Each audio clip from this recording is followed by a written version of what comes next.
Hey guys, it's Pete from Pete for Anxiety here, the mental health podcast, breaking the stigma that mental health is talked about again. Welcome in today's episode. Before we get started today, we need to cover a few things really quick. Let's talk about the Pete for Anxiety Patreon first off. It's only $1, guys. $1. What does $1 get you? $1 gets you into the exclusive episodes I am recording currently. I'm actually focusing on certain different diagnoses of things to show you guys what it actually looks like as it manifests in person. So why not for $1, judges? Yeah, they said $1. I just checked with them too. See, they said it was okay. It was $1 anyways. Let's also talk about the Oracle Talk Radio Networks app. In case you can't be here live listening to me, watching this video, supporting the show, you can listen to it on the radio app. Why not? It connects us live to our 365 radio. Just go to your app stores and download the Oracle Talk Radio Network. You'll see the big old Oracle Talk Radio Network app logo right on there. Download it. It'll connect you to me, 10 a.m. Central Standard Time, 3 p.m. Central Standard Time, to Pete for Anxiety when I'm live doing my thing right here, informing the world and raising mental health awareness. So where are you going to be? 10 a.m. Of course. Come on. We just talked about this. Pay attention for once. Damn. Do y'all know how to listen? And as always, guys, like, follow, and share the YouTube channel. If you guys like what you're seeing, leave some comments, man. We want to know. I want to know if you like what on. You want to be on the show? Let me know. Hit me up at PeteVersusAnxietyPod@gmail.com. And as always, guys, enjoy the show.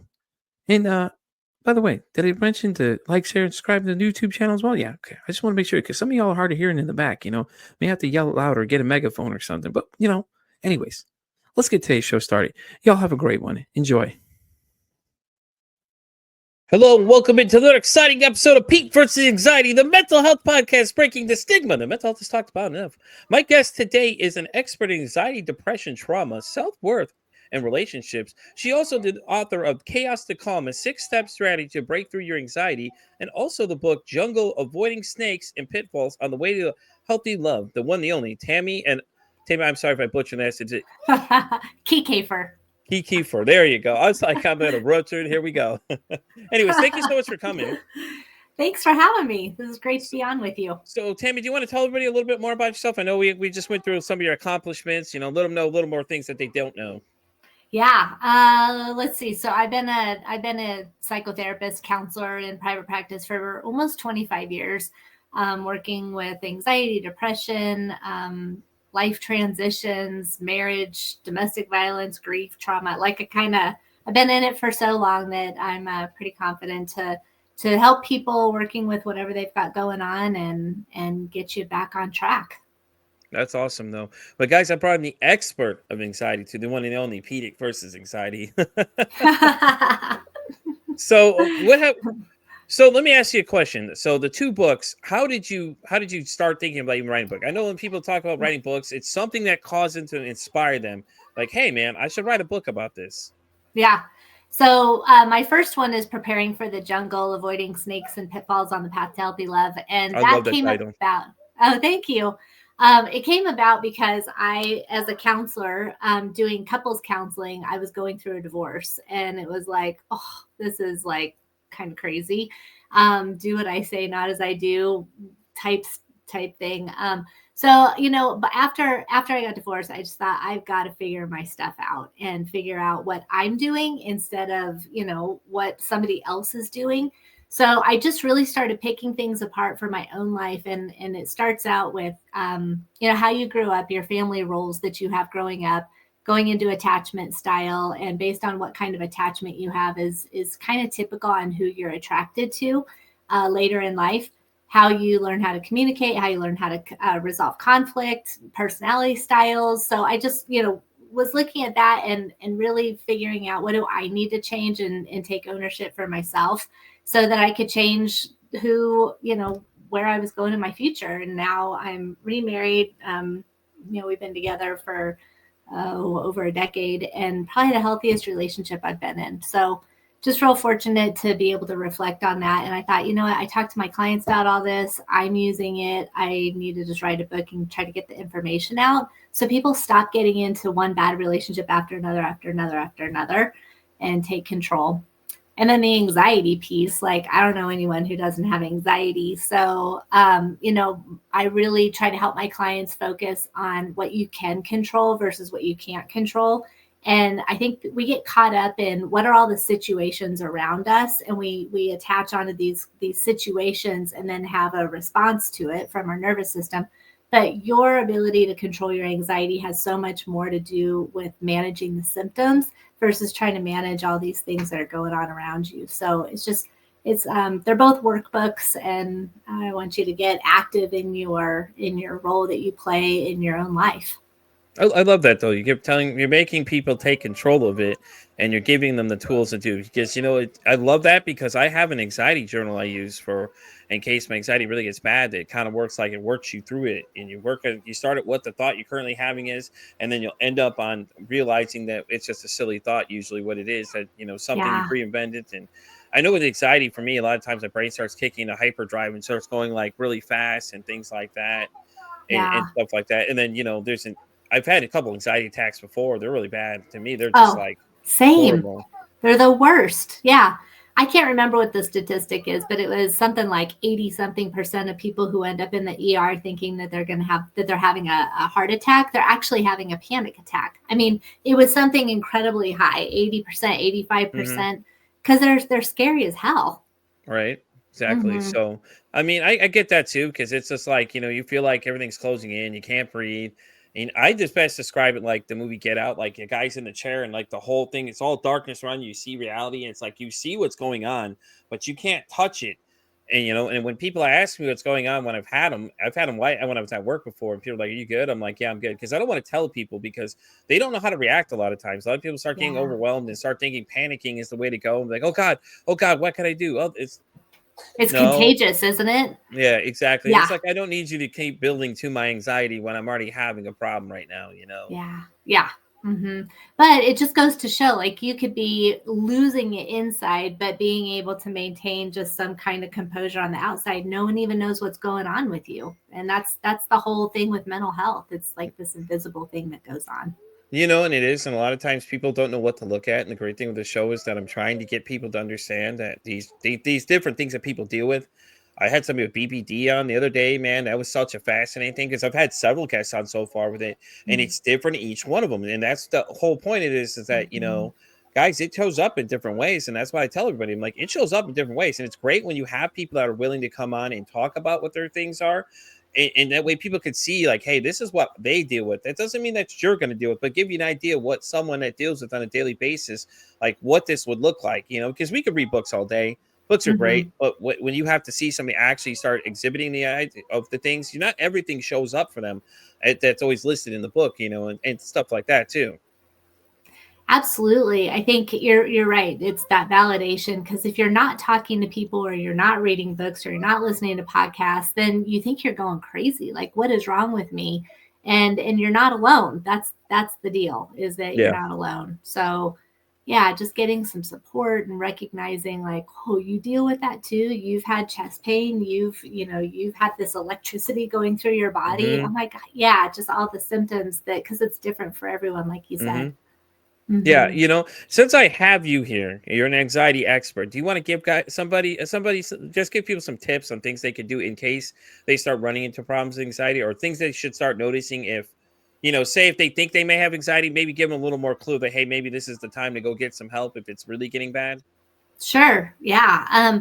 So I think your body is always talking to you. And if you don't pay attention to what your body is saying, it's just your first level, your first opportunity to come in and calm yourself down and use some of your coping mechanisms. So, I mean, it was interesting, even when you were talking about the anxiety in that Get Out movie, and the light is up there. And I felt myself just take a big deep breath, because I'm like, Mm-hmm. oh my God, that'd be terrible. And it was my body responding, and it was like, okay, take a deep breath. And I Yeah. didn't even think about it, it just happened. So if you think about, your body, when you're hungry, your stomach growls, and when you're cold, you get goosebumps, and when you're tired, you yawn and your eyes water. That's your body talking to you. So if you can try to recognize those initial symptoms, like, I get it in my stomach. I don't know, where do you get it when you get anxiety, like that I zinger? feel it kind of like all over. It's like I get a real nervous feeling. That's how I know it's starting to come. And then like I start getting real, like my heart starts racing. I'll start getting a real fast heartbeat. And I'm like, I know Yeah. something. And then it's like, I got to start preparing for it. Yeah. And and then when the thoughts are swirling, it starts going to my head, starts swirling. And it's the heart race is usually the first indicator. Like I'll start getting Mhm. man, I feel like my heart's racing. I feel like I ran a mile, but I haven't run it all. I'm just kind of standing there. And it could be just anything, just worried about something just pops up, or, and what a lot of times what it was at first triggering me, it's going to sound weird to most people. It's like when you text somebody, it's like you have to expect that this person's not going to text back instantly. And I think what it was is that when I messaged messaged my wife, I was waiting for her to answer, and I'm like getting anxious because she's not responding right away. But I've had to learn like to just kind of relax for a minute. Yeah. Maybe that's like, listen, once you send that message, then you're going to have to accept the fact that they're going to read that message and get back to you when they get back to you. It's not going to be an instantaneous thing like you're having a conversation with somebody. They're not physically right there. And it was one of those things I hadn't realized. And it's just horrible. And then another weird thing I do too is like she left for this weekend. Last weekend she left, and I was like, all of a sudden my anxiety started kicking up because she was leaving and things like that. And I don't know what it was. It was just real weird because I'm like, I'm going to be working anyways. I'm going to have time to think about this stuff, And it was only for a little bit, but I was able to control it. But it was just something weird that started happening. Like my heart started racing, and she's like, well, I'm going back to my hometown to see these people. And I think it's because a lot of her trauma is there. And I'm like, oh man, I don't want her to get something to happen that triggers her there, and not be able to help her. Cause I have this sense, like I want to help everybody. And I think it really has to relate with the fact when I was abandoned when I was 10 years old. Now I have this sense where I like to make everybody feel included, and I like to try and help everybody I can. So it's just, I get worried really easily about things, and it just kind of like piles up for me. Wow, you just said so many powerful things. Okay, so do you mind if I give you some ideas? Right, definitely. Okay.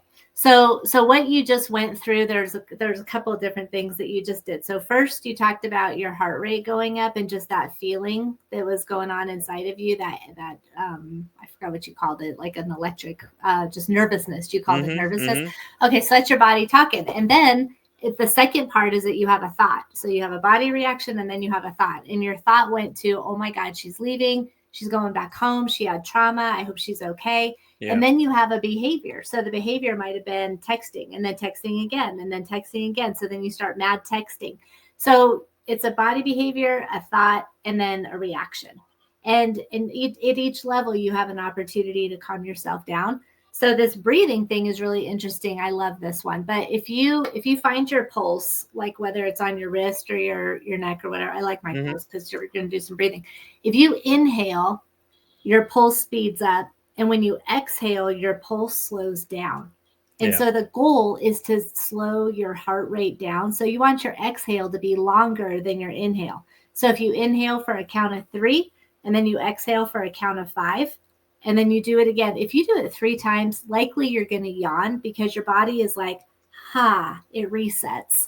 And so it's really hard if you're not, if you haven't practiced it for a while, it's hard to catch that body reaction. So you automatically get a thought. So another trick that I like to use it's been like a lifesaver for myself, but I share it with people, is go get the alphabet A through Z, and you have to come up with, I do animals at the zoo for each letter.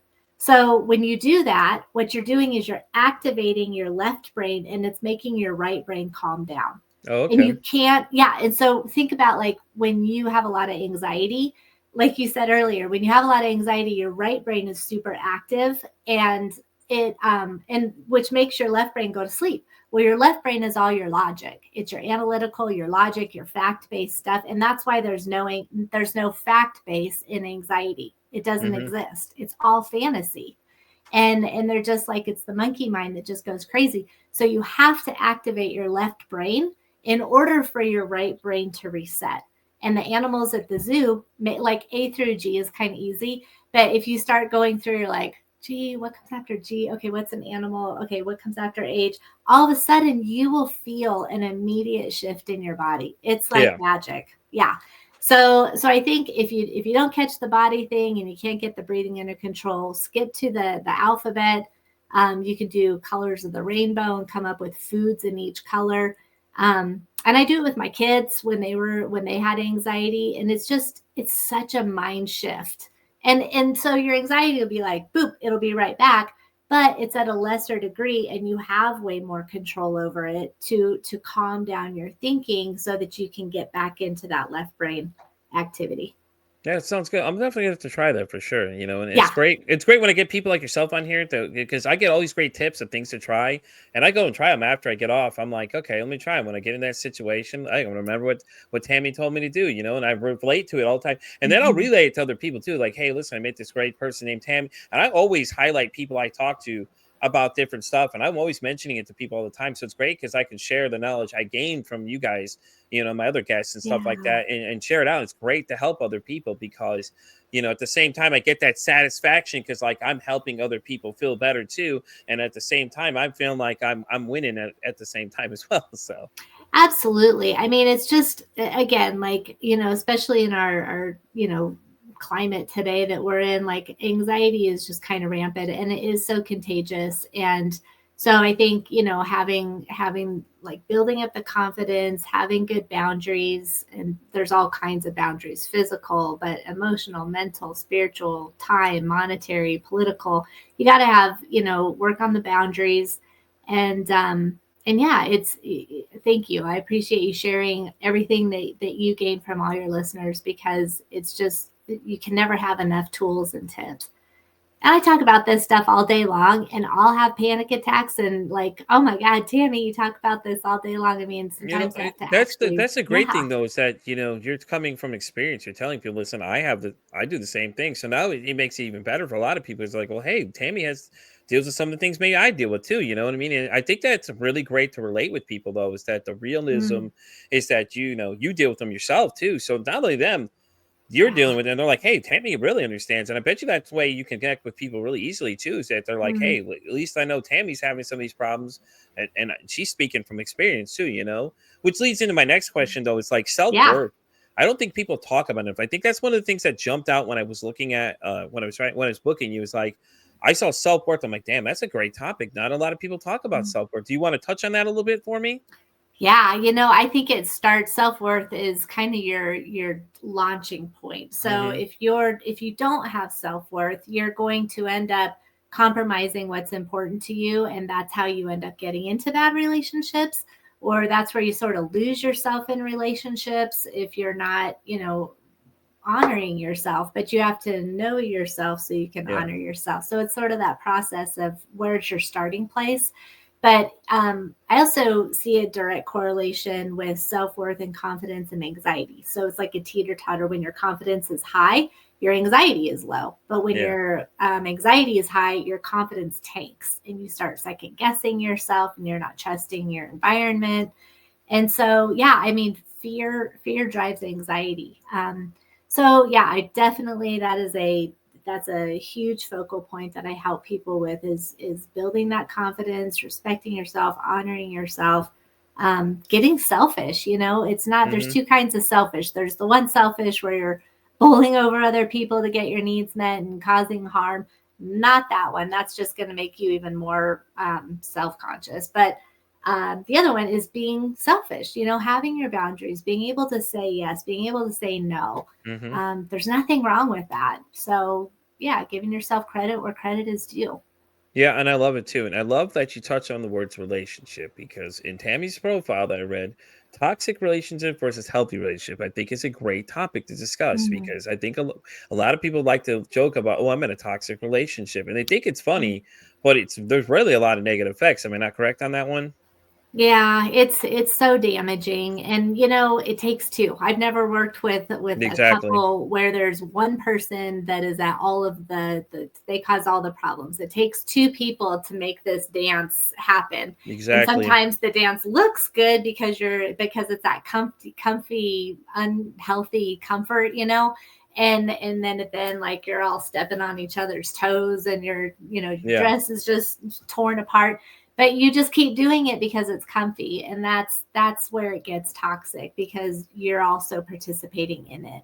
And that's, yeah, that was my whole kind of point, is like, what do you have to change for yourself so that you don't allow bad behavior, and Exactly. you don't portray bad behavior, because that's your defense mechanism.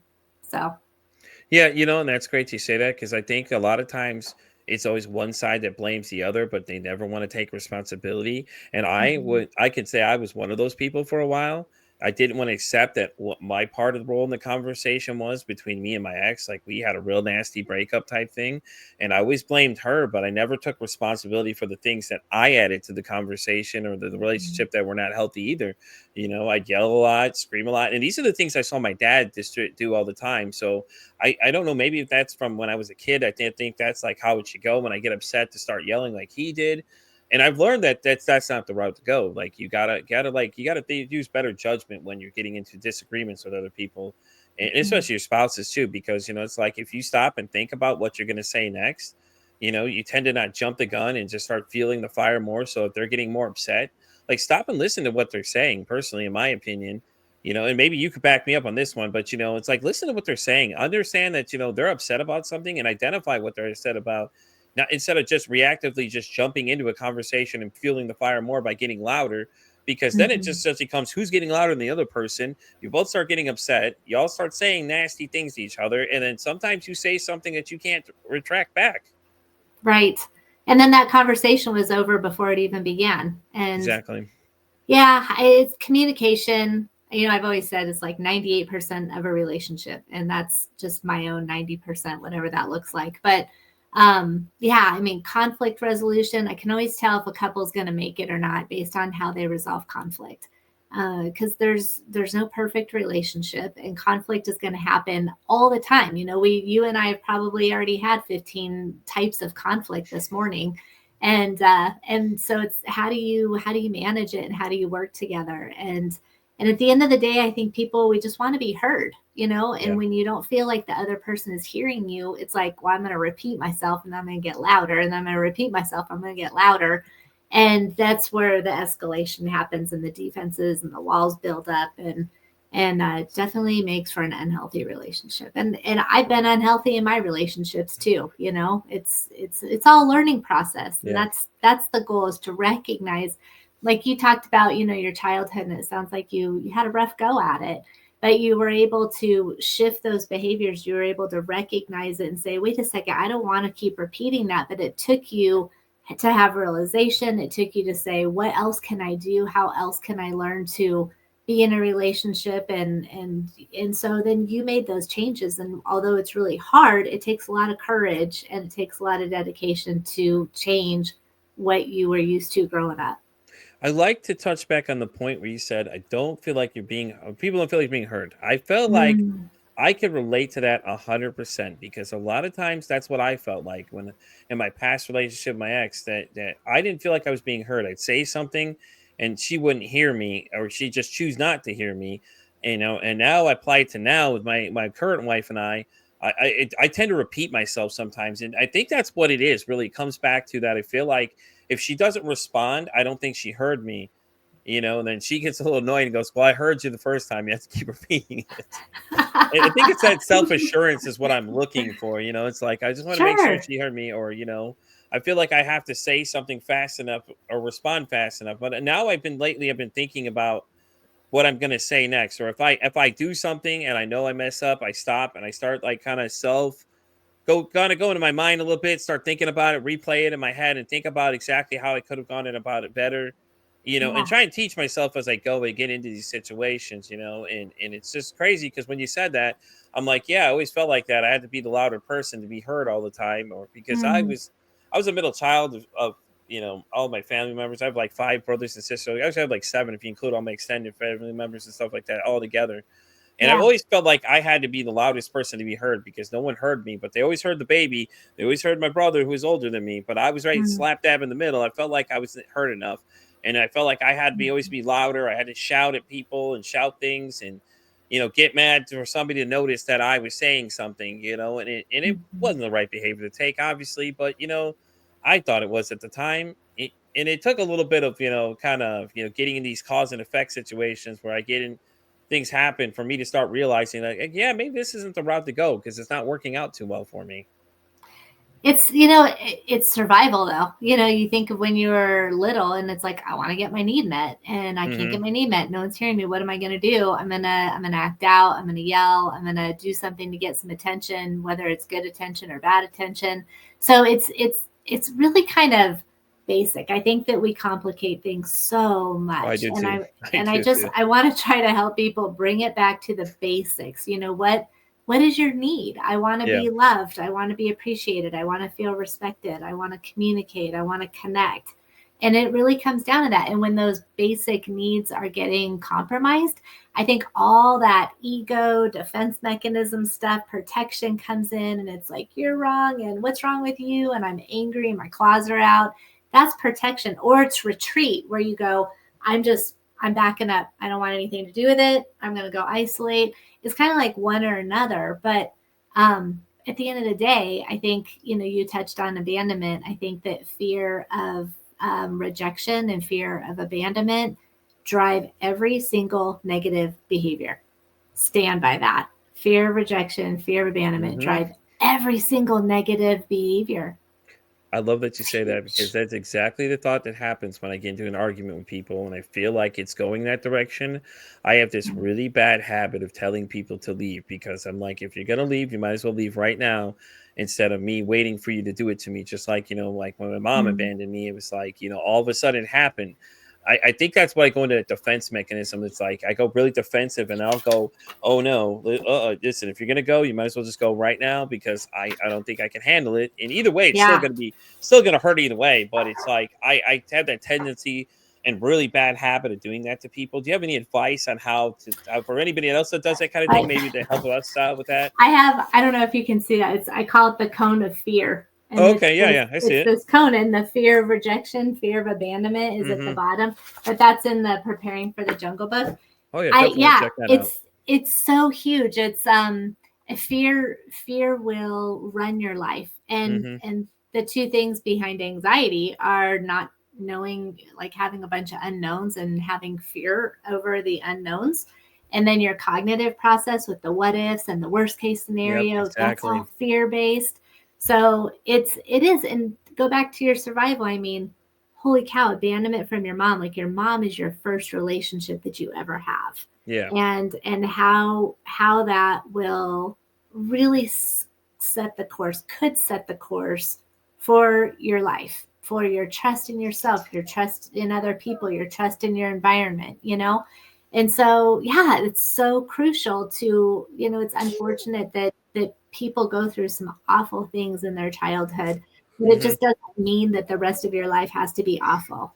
So just figuring out, you know, acknowledging it, working through it, understanding it, getting some help, and really trying to build that confidence and self-worth back up. Yeah. And I feel like that too. And I feel like, you know, it really does come to that. It's like they're the first person that you're in love with, you know, the first person you see usually is mom or dad. And then for them to do that to you, it's like now you start questioning everything. And it did affect the rest of my life really bad. Like, you know, like I said, I had really bad rage issues. I had outbursts and things like that. And anytime I felt like I was in that situation where somebody was just going to leave, I get so amped up so quick. And it's like instantly I go like Hulk mode. Like, you know, I just get so angry for no reason. And my ex used to play on that a lot too. We had a real bad relationship. Ours was just so probably the definition of toxic was right there. She tended to gaslight me a lot too, and she's narcissistic, like really bad. I know a lot of people use that a lot, but 100% she's a covert narcissist. Like, she put on this appearance that everybody, oh no, I'm so great, everything like that. And my mom kind of did the same thing a little bit too. She'd be always like, oh no, I'm world's greatest mom all the time, but really I knew what she was like in the back scene. You know, and behind closed doors, it was a whole different story. She was very abusive, verbally abusive, you know, things like that. She'd hit you with different items and things like that. The worst thing of all she even done was literally was just stomping on me, like she's like trying to put out a fire type thing, you know. And I remember that one, and I don't even remember what it was. And it was horrible because, you know, I dealt with that throughout the rest of my life. Then I got so angry all the time, and then my ex knew to play on that, and she was very manipulative. She was really good at it. She knew how to trigger me.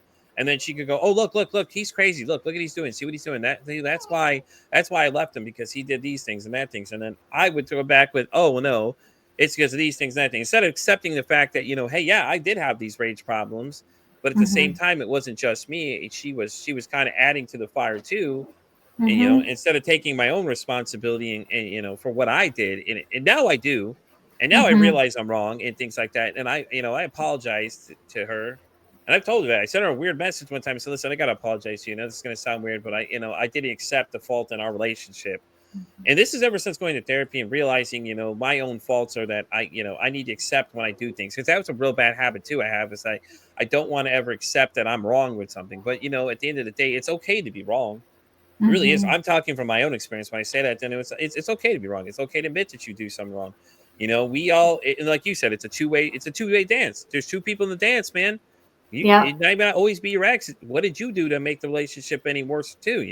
Just because she did some bad things doesn't mean you didn't do something too. And I think that's a lot of times where it comes down to is people don't want to admit their faults, and they don't want to deal with those emotions of their own faults and admit that they're wrong because they have too much pride or ego or anything else like that too.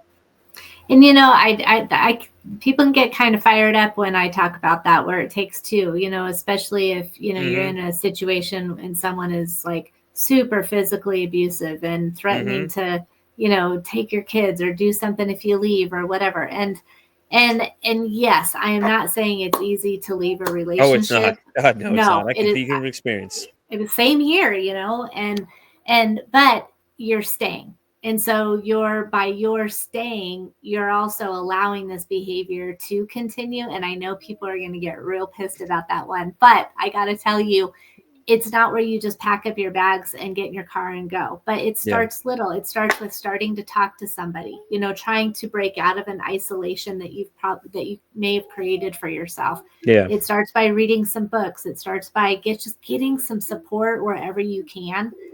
There's so many different hotlines to call for domestic violence, for, all kinds of things. And it can be available. But I'm not saying that it's easy, but you also have to say enough is enough. Exactly.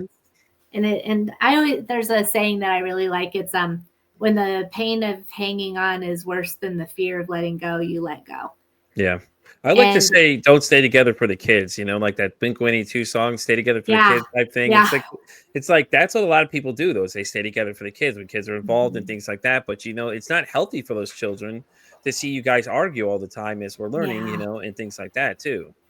And when your kids start running interference because they're seeing you fight, and I mean, that's so damaging as kids. And they're going to remember that. That's their family role. They're the family hero, or they're the enabler, they're the mascot or the scapegoat or the lost child. Like, we fit into these roles as kids, and you carry that with you as your responsibility going forward in your life. And until you recognize, there's pros and cons with all of those roles, but until you recognize them coming out in an unhealthy way, you just keep doing it because it just feels natural. Yeah, exactly. And it takes, like, when leaving too, I think it took one incident where she had called the cops on me and had them remove my own house. I was getting ready for work and I was at the gym. She called me. I was like, she came at me, like, she came and messaged me like, where are you at? I'm like, I'm at the gym. The only place I go. I don't really leave the house much. That's the only place I would go. I was working all these hours and everything. And the only place I was trying to keep my mindset good. And it was great lifting, get go, you're stressed and things like that. And then when I came home, I was so mad because she just kept texting me and just started sending them flirty messages.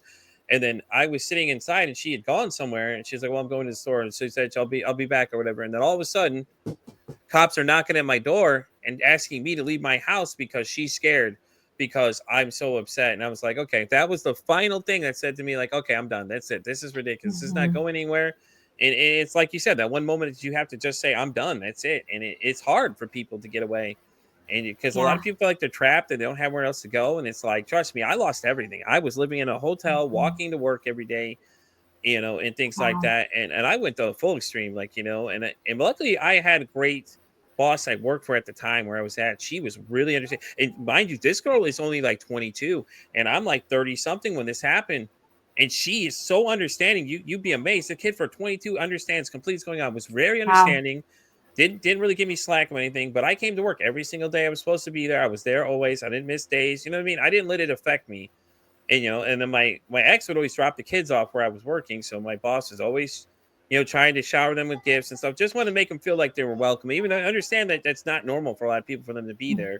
And even though she was really cool about it, and my bosses above were really good about it too, because she explained to them, hey, listen, this is a situation, without saying so many words, and she was awesome. Like I said, it was great. And at the same time, I look back and think if I didn't go through those processes, I wouldn't be here right now to do what I'm doing now. So true. You know, and I am like, I know people always ask that question, like, hey, if you could go back and change it, would you? I don't think I would. Yeah. I know how crazy that sounds to people, but after everything I've been through, I feel like if I didn't go through what I went through, I would never started this podcast, and I wouldn't be sitting here now and being as booked far out as I am. Like strictly, I was doing a Monday show originally when this thing started. I'm all the way out to October now, just for Monday alone. I've got 27 more interviews this month alone of people that sit down, and people go, "Is that a lot for you?" I'm like, no, dude, because I enjoy what I do. This isn't a job to me. I love it because every time I hit record, I get to learn something new. I get to meet new people. I get to make new connections, you know, and I talk about a lot of the stuff, like I said, that people teach me. I reference other people. I suggest other people to other podcasts that I know and things like that. And it's been great because it's like having another family that understands things, you know. And it's great in the mental health spaces because not only am I helping myself, I'm learning other things. I get to help other people. Like, you know, people come to me all the time. Like, they all tell me to come talk to Pete. They're like, oh, come talk to Pete. He'll help you out. He's got you. It's like all I'm doing is listening to what these people have to say, making them feel validated, you know. And I've had a couple of people come to me and say, hey, listen, Pete, I'm thinking about killing myself. And I said, listen, first off, why do you feel that way, you know? And if it gets to the point, it's like, hey, man, listen, I think you should call 988. I'm really stressing you should. I feel like I can't help you in this situation, but these guys can. And I wouldn't give you this number if I didn't trust the fact that they can help you and things like that. And it's great when you get the feeling of people just telling people like, hey, listen, Pete, just, you know, bragging about how I helped them. And all I did was listen to what they had to say, and it made them feel heard and things like that. And it's that's all it takes a lot of times for a lot of people. Yeah, it's so true. It's so true. And you know, you're able to be that sounding board and recognize and validate and then direct them into a space where they can get even further help. And because I think at the end of the day, in my experiences, people don't want to die. They just feel this tunnel vision just creeping in and just no options. And so they need a connection. They need some hope. Yeah. They just want to be heard. They want to be validated. And that's why when I close out, I usually say it costs nothing to be kind to somebody. One kind act you can do can save somebody's life or you make their day. Because you don't know. Like that person's daily interaction, you just saying hello, how are you? And acknowledging the fact they're existing could make their day right there. Or hey, I like your t-shirt. Hey, I like your hair color. You know, things like that. Just compliments like that. It may sound silly to everybody else, but to that person, you could have just made their whole day. You know, like, hey, this person likes my t-shirt, or like my hair. They're like something that you did, you know, or just like you had a conversation with them for a few minutes. You guys laughed a little bit. And maybe that's the laugh they needed. You know, they needed that kind of generosity from you. And a lot of people realize it don't cost anything. They're not asking you for money. A lot of times they just want to be heard or they want to be seen and things like that, you know. And that leads me to also is that, you know, if you haven't heard from a friend in a while, just check in on them. A lot of times that can help out too. Like it's these small things that we can do. And a lot of people I don't think realize that. And I think they're afraid when they start talking about like suicidal ideations and things that they get nervous. Like don't panic if someone comes to you and says these things. Listen to them because they're talking about it. At least they're talking to you about it because most people that don't talk to you about it, you don't know what they're thinking next, you know? And then unfortunately, exactly. And unfortunately, they become a statistic that we don't want to be. We want to be the positive, not the negative statistic. So, and if they talk to you, for the love of God, please engage them and actively listen. Stop whatever you're doing and actively listen to them because they obviously have something they want to tell you. And for them to come tell you this is a major move ahead. Yeah, it's a big step. And I would ask your listeners, like, even just think about in the last week, what's one thing that somebody did nice for you? What's one thing that you got a compliment or you felt like someone was really engaged with you or what, like, think about it because at the time you don't think that your action means a whole lot to someone else. But if you think about what someone has done nice for you, you remember it. And it's like, that's how significant it was. And maybe that person went on with their day and had no idea that it meant anything. But to you, it was a little shift in your thinking that day.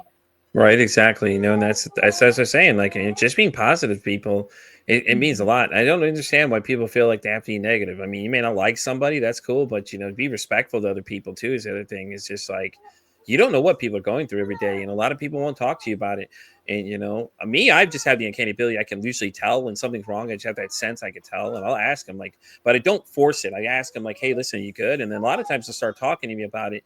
And it's like, oh, here we go. Peace time to shine because something clicks that something I know that about a little bit. Like, hey, listen, let me tell you some things I've learned, you know, and these are the things and the reason why they may be acting this way, you know, kind of thing. And it's like, it feels great when you get to talk about it, because it's like, I learned these new things. Now I get to tell other people about it. And then they're like, hey, that actually makes a lot of sense. I'm like, trust me, I felt the same way when I learned this, and things like that too. And it's really great. And it feels good too, that when, you get to share the knowledge with other people, and then you educate people, and then it becomes a contagious thing. And then they share it with other people. And I get all the people all the time that come and see people's stories on this show. And I do have people that come on and share their own stories. I think I had somebody on Thursday. She had the most roaring response ever.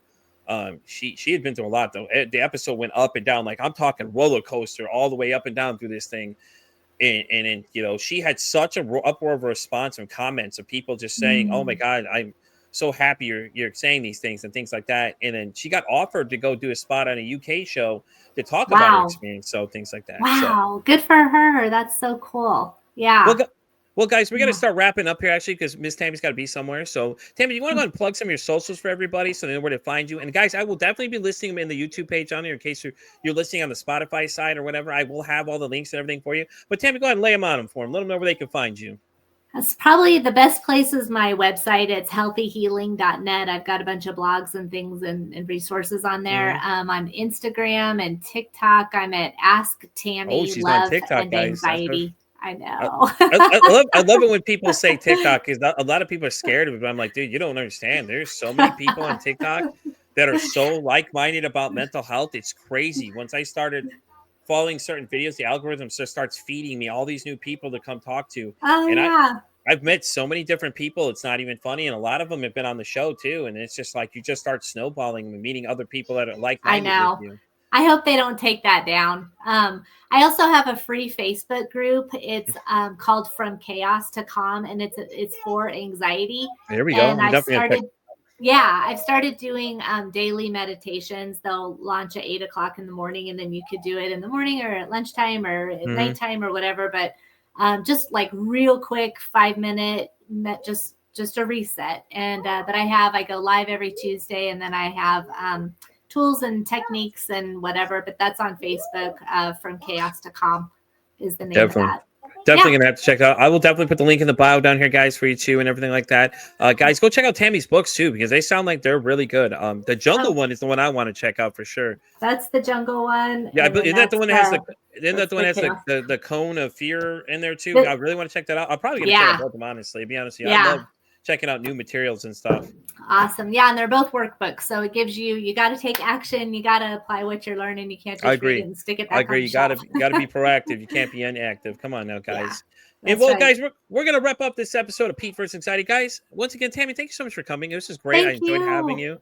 I'm glad you took the time to come visit us and things like that. It's great. You came and have a great conversation. Guys, you know where to find me. I'm Pete vs. Anxiety and pretty much everything. TikTok, X, Instagram, Facebook. I'm everywhere you can be, like Visa, everywhere you want me to be. And as I always say, it costs nothing. Be kind to somebody. One kind act you can do can save somebody's life, for hell, you can make their day. I'm Pete vs. Anxiety, signing off saying, hey, don't ask how your day is. Ask how your mental health is today.